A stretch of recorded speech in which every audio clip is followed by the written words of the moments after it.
வணக்கம். பல்சுவை பெட்டகம் யூடியூப் சேனலுக்கு உங்களை அன்புடன் வரவேற்கிறேன். அனைவருக்கும் பொங்கல் தினம் மற்றும் தமிழ் புத்தாண்டு வாழ்த்துக்களை சொல்வதில் பெருமகிழ்ச்சி அடைகிறேன். தமிழர் திருநாளாம் பொங்கல் பண்டிகையை பற்றி ஒரு சிறப்பான உரையை இப்போது கேட்போமா? வாங்க வீடியோக்குள்ளே போகலாம். வணக்கம். உங்களோடு சில மணித்துளிகள். தைப்பொங்கல் இன்று. தமிழர் திருநாள் வாழ்த்துக்களை மனமகிழ்ச்சியோடு தெரிவித்துக் கொள்கிறேன். தமிழர் திருநாள் மதங்களை கடந்த மாபெரும் ஒரு வெற்றி திருநாள். நாம் மகிழ்ச்சியோடு கொண்டாடுகிற திருநாள். நகரத்தையும் கிராமத்திற்கு அழைத்து செல்லக்கூடிய ஒரே ஒரு பெருநாள் என்று சொன்னால் அது தமிழர் திருநாள் தான். பொங்கல் விழா சிறப்பானது. குறிப்பாக கிராமங்களில் நான் பார்த்திருக்கிறேன். இன்றும் அது நிகழ்ந்து கொண்டு தான் இருக்கிறது. பெண்கள் வாசலில் கோலமிட்டு தைமகளை வரவேற்பார்கள். அவர்கள் கைகளில் பூக்கள் இருக்கும். அவர்கள் கைகளில் அந்த பூஜைக்கான எல்லா பொருட்களையும் வைத்திருப்பார்கள். இதெல்லாம் நம்முடைய தைமகளை வரவேற்பதற்கான ஒரு மகிழ்ச்சியான தருணமாகவும் நிகழ்வாகவும் கருதப்படுகிறது. அதனால் தை மாதத்தில் இன்னொன்றையும் சொல்லுவார்கள். தை பிறந்தால் வழி பிறக்கும் என்பார்கள். ஒரு திரைப்பட பாடல் கூட இப்படி இருக்கும். தை பிறந்தால் வழி பிறக்கும் தங்கமே தங்கம், தங்கச் செம்பா நெல் விளையும் தங்கமே தங்கம், இப்படி ஒரு திரைப்பட பாடல் கூட இருக்கிறது. எனவே நம்முடைய சமூகம் தமிழன் எந்தளவுக்கு இந்த தமிழர் திருநாளை கொண்டாடுகிறார்கள் என்பதற்கு இது ஒரு உதாரணம்.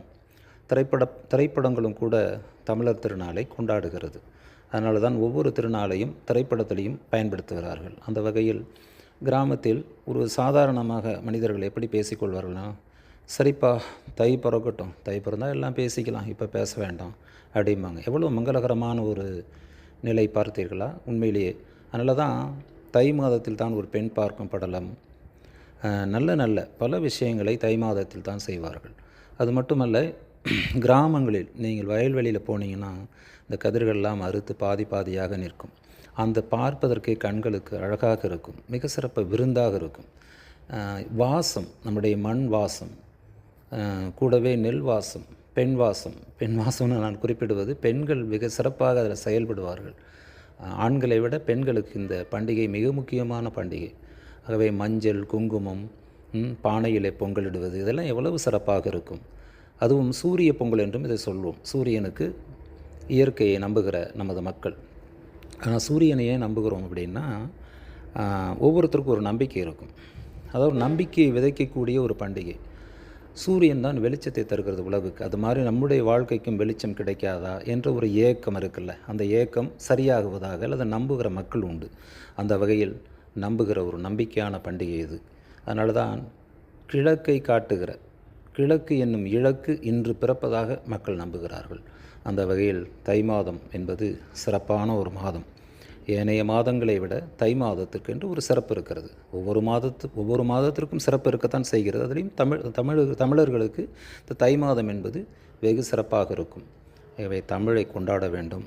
தமிழர்கள் எங்கிருந்தாலும் உலகம் முழுவதும் வாழ்கிற தமிழர்கள் இந்த பண்டிகையை கொண்டாடுகிறார்கள். வெளிநாட்டில் வாழ்கிறவர்கள், நம் மொழியை பேசாதவர்கள் கூட நம்முடைய இந்த பொங்கல் பண்டிகையை விரும்புகிறார்கள். காரணம், மதம் கடந்த மிகச்சிறந்த மாபெரும் ஒரு பண்டிகை என்றால் அது பொங்கல் திருவிழா தான்.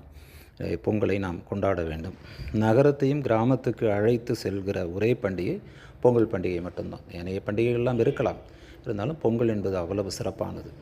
அதனால் கிராமத்துக்கு செல்லுங்கள், கிராமத்தில் கொண்டாடுங்கள். நகரத்தில் கொண்டாட வேண்டாம் என்று சொல்லவில்லை. நம்முடைய குழந்தைகளை கிராமத்துக்கு அழைத்து செல்ல வேண்டும். நம்முடைய விவசாய குடிமக்களை பார்க்க வேண்டும். ஏனென்றால் விவசாயிகள் இல்லை என்றால் நாட்டுக்கு எந்த விதமான முன்னேற்றம் இருந்துவிட முடியாது. முதுகெலும்பே அவர்கள்தான்.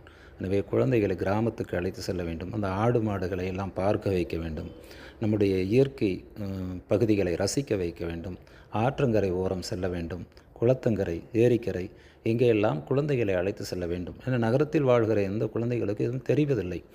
இம்மாதிரியான பண்டிகைகள் தான் நம்முடைய பண்பாட்டை, நம்முடைய மரபுகளை எடுத்து காட்டுகிறது. அதனால் அதை நாம் செய்ய வேண்டும். மீண்டும் ஒரு முறை தமிழர் திருநாள் வாழ்த்துக்களை மகிழ்ச்சியோடு தெரிவித்துக் கொள்கிறேன். என்ன உறவுகளை, பொங்கல் தினத்தை பற்றி சிறப்பாக தெரிந்து கொண்டீர்களா? இந்த மாதிரி பல தகவல்களை நீங்கள் தெரிந்து கொள்ள வேண்டும் என்றால் இந்த பல்சுவை பெட்டகம் யூடியூப் சேனலை சப்ஸ்கிரைப் பண்ணிக்கோங்க. அப்போ தான் நாங்கள் போடுற வீடியோ உங்களுக்கு நோட்டிஃபிகேஷனாக வரும். தொடர்ந்து சேனலை பாருங்கள், லைக் பண்ணுங்கள், ஷேர் பண்ணுங்கள், கமெண்ட் பண்ணுங்கள். பக்கத்தில் இருக்க பெல் ஐக்கானையும் கிளிக் பண்ணிக்கோங்க ஃப்ரெண்ட்ஸ். நன்றி, வணக்கம்.